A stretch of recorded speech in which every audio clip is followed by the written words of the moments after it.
வணக்கம், நான் தான் உங்கள் chef Deena. Welcome back to chef Deena's kitchen. இன்றைக்கி நம்ம எங்கே வந்திருக்கோம்? காரைக்குடி வந்திருக்கோம்.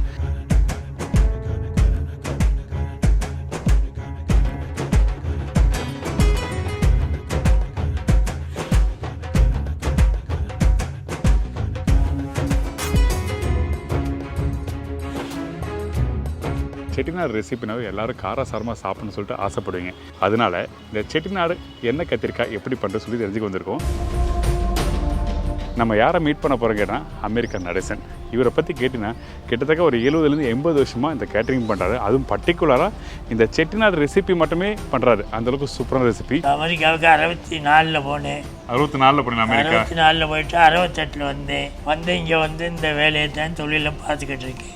அவரோட மகனும் சேர்ந்து இன்றைக்கி வந்து கேட்டரிங்கை பார்த்துட்டு வராங்க. அவர் யார் கேட்டிங்கன்னா மிஸ்டர் முருகேசன். அப்பாவுக்கு அப்புறம் இதே பாரம்பரிய தொழிலாக இருக்கோம், நம்ம விட்டுற வேண்டாம், இதே நமக்கு பிடிச்சிருக்கு அப்படின்ட்டு நானே விரும்பி வந்தேன் சார். இன்னும் 10 தலைமுறை ஆனாலும் ஐயா பேர் தான் நிற்கும். இந்த மசாலா அந்த அரைச்சி வரும்போது அந்த வாசனை சூப்பராக வந்துருக்கு. இதில் அதான் குழம்பு தூக்கி கொடுக்குறது. இந்த எண்ணெய் கத்திரிக்காய் ஒரு ஊருக்கு ஒரு விதமாக பண்ணுவாங்க. அதுவே இங்கே பார்த்தீங்கன்னா இந்த கத்திரிக்காய் நல்லா ஃப்ரை பண்ணிவிட்டு கொஞ்சம் தேங்காய் மசாலாம் போட்டு ஒரு இன்ட்ரெஸ்டிங்காக நல்ல ஒரு புளிப்பு தன்மையோடு சாப்பிட்றது நல்லாயிருக்கும். போடுங்க தக்காளி. உங்கள் கூட சேர்ந்து நானும் கற்றுக்கிறேன்.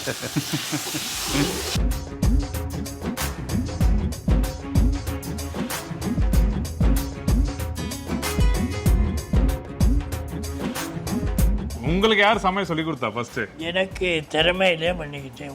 வயசு 95 இருந்தாலும் இன்னைக்கு அந்த 6 வயசு. இன்னொரு வாட்டி சொல்லுங்க, எத்தனை வயசு? 95. அப்பா,